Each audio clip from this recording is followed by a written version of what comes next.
Alors, qu'est-ce que je pense d'une des batailles les plus importantes pour la cause noire, à savoir la bataille de la Vertière?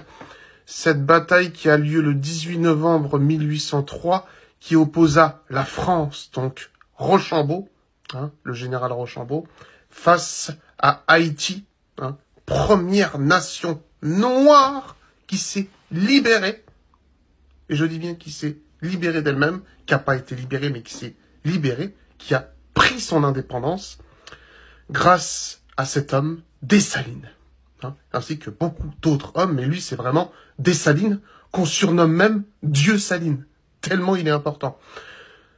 Et il y a le fameux Capois la mort, celui qui était intouchable. C'est-à-dire que lui se prenait des boulets de canon sur la tronche, mais en fait, ça lui faisait rien. Il était invincible. Et il disait que les boulets, c'est de la poussière. Boulet, c'est poussière.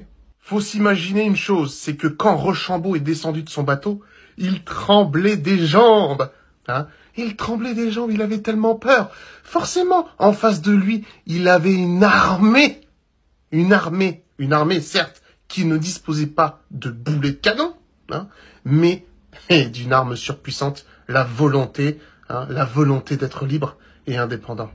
À un moment donné dans la bataille, Rochambeau était acculé. Il a dû se replier sur son bateau. Et il a demandé de l'aide à Napoléon. Mais Napoléon lui a dit « Démerde-toi!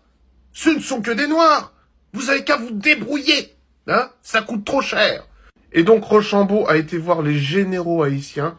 Un accord a été signé, les Français avaient perdu la bataille et Haïti avait arraché son indépendance et sa liberté.